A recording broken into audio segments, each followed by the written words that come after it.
país va a tener que reflexionar muy seriamente sobre la justicia que tenemos. Y en particular ahora quiero llamar la atención sobre la justicia penal. Tengo también gravísimos reparos sobre la justicia civil y sobre la justicia laboral. Y particularmente por la tardanza que tienen en tomar sus decisiones. Pero eso será tema de otras deliberaciones. Ahora quiero recordar la justicia penal, quiero recordar sus tristes hazañas y quiero poner de presente la manera como viene funcionando, particularmente desde el día en que se autorizaron las facultades de la Fiscalía General de la Nación para conseguir testigos y desde el día en que los jueces y los magistrados resolvieron que los peores testigos son los que mayor credibilidad merecen.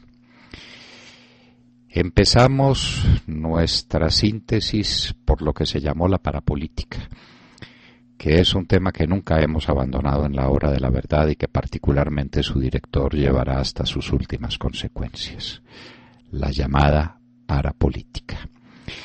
¿Cómo se establecieron los cargos por concierto para delinquir y por utilización de las alianzas con los paramilitares contra personas que gozaron siempre de la mayor credibilidad social? ¿Cómo se establecieron esos cargos? A través de testimonios. ¿Cómo se corroboraron esos testimonios? ¿Con cuáles pruebas? Con ninguna prueba. Se crearon unos artificios que diseñó una persona bastante conocida en los medios nacionales, aquello de las elecciones atípicas. Si las elecciones atípicas o los resultados atípicos de las elecciones prosperaran, tendríamos en este momento la mitad del Parlamento sub iudice, es decir, todo el Parlamento que fue elegido con los votos que recibieron los partidos de la Mesa de Unidad Nacional. Todas esas elecciones fueron absolutamente atípicas. Esa teoría se murió, se perdió, se desvaneció en el tiempo, ya no existe. ¿Qué quedaba entonces? Quedaba el recurso a las declaraciones de los testigos que tenían unas peculiaridades que vale la pena destacar. La primera condición de un testigo es que merezca credibilidad porque sea una persona veraz. Es la primera condición que se hace en la crítica del testimonio. El análisis de quien da cuenta y razón de los hechos que son materia de estudio del proceso. Pues aquí se ha dado la justicia a la tarea de recolectar los testigos entre las personas que no pueden merecer ninguna credibilidad. Sujetos que tienen 20 o 50 o 200 muertos a cuestas, que han cometido las atrocidades más inenarrables, esos son los que merecen credibilidad. En la parapolítica ese fue el sistema que se utilizó. Pues bien, la segunda pregunta que se hace en todo análisis de crítica del testimonio es: ¿ese testigo que está deponiendo ante los jueces tiene algún interés en el proceso? Vaya si lo tiene. Es la famosa colaboración con la justicia. Mientras usted más atrocidades le impute a alguien a quien nosotros estamos persiguiendo, tendrá mayor cantidad de rebaja de pena. De manera que declare en su favor y en lugar de 30 años de prisión tendrá 10 y con buena conducta saldrá muy pronto de prisión. Y esos tales declaran. Los testigos de la Fiscalía General de la Nación y los testigos que han aceptado los jueces de la República son testigos no solamente sospechosos, son testigos que no merecen ninguna credibilidad. Y luego, en tercer lugar, se exige de los testigos que tengan una visión directa de los hechos sobre los cuales dictan su declaración. Y en la mayoría de los casos, estos testigos son testigos de oídas. Es que nos dijeron, es que supimos, es que alguien me contó. Pero a ver, ¿Qué acuerdo hizo usted con uno de los acusados por paramilitarismo? Ah, no, con él no. Realmente a él no lo vimos, pero es que había una persona que tal vez sabía, que tal vez decía, y esas personas, desde luego, nunca confirmaron los hechos. No hay nada menos sólido que los procesos de parapolítica contra personas ilustrísimas que padecieron persecución, que padecieron cárcel y que algunos de ellos la siguen padeciendo. Mauricio Pimiento Barrero iba a ser presidente de la República por la costa atlántica. Un parlamentario ejemplar, un hombre extraordinario, grande orador, buen jurista, tenía todas las condiciones para ser el primer presidente que tuviera la costa atlántica colombiana. En la cárcel, su vida destruida, unos testigos falsos, un hombre impoluto en la cárcel. Álvaro Araujo, un senador de la República oriundo del departamento del Cesar, de una familia distinguida de ese departamento, acusado también por unos bandidos. Nunca hubo una prueba en su contra, jamás en la cárcel. Álvaro Araujo con unos sufrimientos personales que son sencillamente inenarrables. Luis Humberto Gómez Gallo ya murió, su corazón no resistió tantas afrentas de la injusticia. Pudiera tener imputaciones de clientelismo, de que buscaba empleos para sus seguidores. Jamás se pudo establecer que tuviera un contacto con grupos paramilitares, y mucho menos que esos grupos paramilitares hubieran concurrido a sus elecciones y hubieran puesto un voto en su favor. Luis Humberto Gómez Gallo. Miguel Pinedo Vidal está en este momento preso, está en la cárcel. Uno de los hombres más ilustres y más claros y más limpios que tiene la costa atlántica colombiana. Cuando, después de haber sido jefe indiscutible de la política en el departamento del Magdalena, resolvió que no haría política sino en la ciudad de Santa Marta y en sus alrededores. ¿Cuál era su razón? La declaró 1000 veces. No quiero ir al departamento del Magdalena porque está lleno de bandidos, está lleno de paramilitares y yo no trato con bandidos, y en una campaña política me iría a encontrar con ellos. Y ese es el hombre que está preso, Miguel Pinedo Vidal.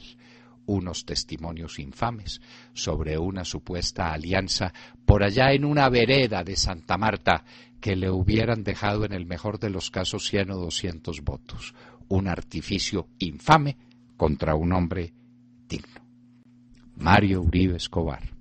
La vida me dio la oportunidad de conocerlo. Qué generosidad de espíritu, qué formación de jurista. ¿Cuántos servicios le prestó a la República Mario Uribe Escobar?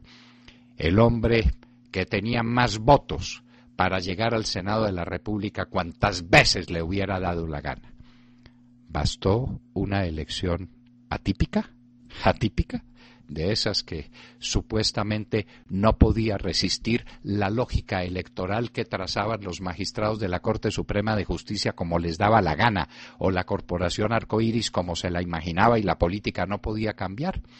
Y unas declaraciones de un testigo que, según entendemos, sigue en Canadá sostenido por el gobierno colombiano. Un hombre que ha mentido 1000 veces, que ha entrado en todas las contradicciones, un hombre funesto, un personaje terrible para el país.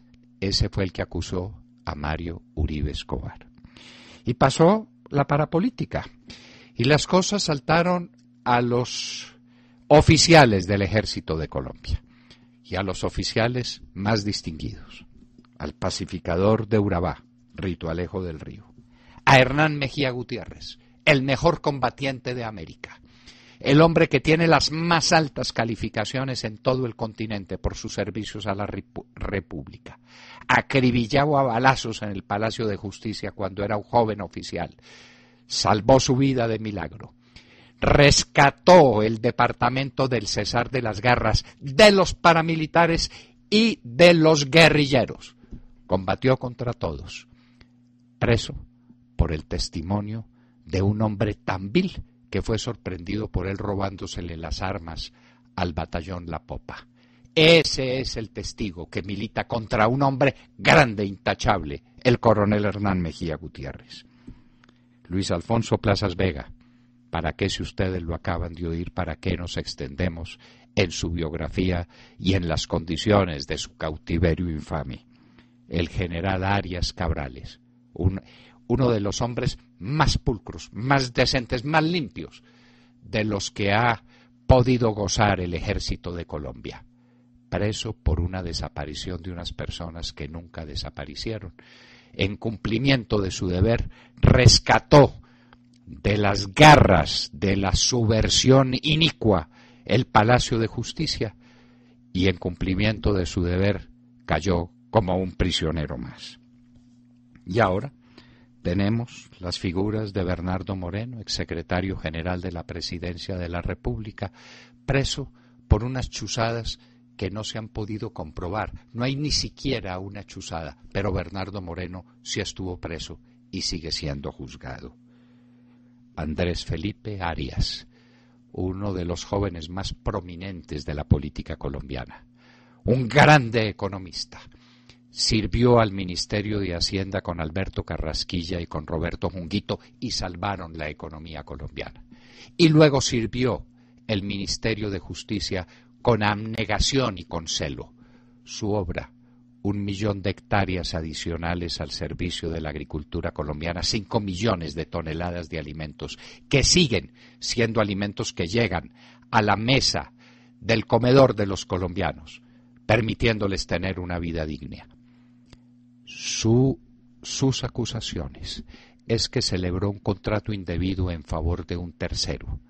¿Me quiere decir cuál es el tercero que quería favorecer a Andrés Felipe Arias? Sí, la OEA, la Organización de Estados Americanos, una organización internacional que Andrés Felipe Arias quiso favorecer. Todos los ministerios anteriores y el ministro que sucedió a Andrés Felipe Arias han contratado con la OEA en las mismas circunstancias. Que se equivocó jurídicamente y que las circunstancias actuales no daban para que ese contrato fuera tenido como tal o como cual. Una probable equivocación jurídica. Su abogado, el abogado jefe del Ministerio de Agricultura, fue acusado y ya la justicia colombiana dijo que había obrado razonablemente y que ese era un tema en discusión. Si cada jurista que pierde un debate termina en la cárcel, nos vamos a quedar sin juristas. Andrés Felipe Arias. Lo demás, el programa Agroingreso Seguro que sacó de la miseria centenares de miles de campesinos colombianos, que se aplicó en todo el país con un grande éxito, en adjudicaciones que no hacía él, sino que hacía el IICA, la Organización de Estados Americanos. Pruebas en contra de Andrés Felipe Arias es que los ejecutivos del ICA estaban en el mismo piso en que él estaba. Luego las decisiones que tomaban también las tomaba Andrés Felipe. Las que se tomaron en el 97% en favor de campesinos pobres, esas no cuentan. Las que cuentan son las adjudicaciones que se hicieron como beneficiarios a 4, 5 o 6 terratenientes del departamento del Magdalena que fraccionaron sus tierras para adelantar una conducta que ya se juzgará, pero están todos en la calle, todos. No hay ninguno preso por eso. Andrés Felipe Arias espera la cárcel. Y Luis Alfredo Ramos, un hombre intachable, un hombre distinguido, gran servidor de la República, un político impecable, está en cautiverio, esperando que se le haga justicia, esperando tal vez en vano. Testigos, unos bandidos, como todos los testigos que utiliza la Fiscalía General de la Nación y que utiliza la justicia colombiana. Queridos oyentes, es hora de reflexionar a fondo sobre la justicia penal que tenemos.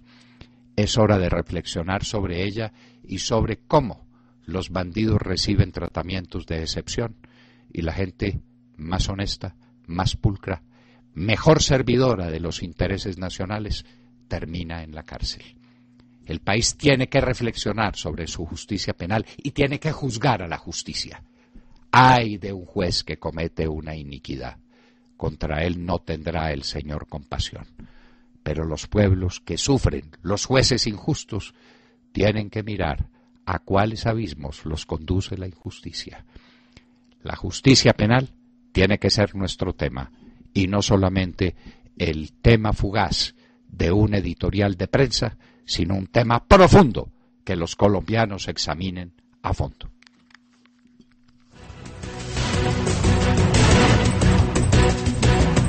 Acaban de escuchar el editorial del doctor Fernando Londoño en La Hora de la Verdad en Radio Red a las 7 de la mañana, 36 minutos.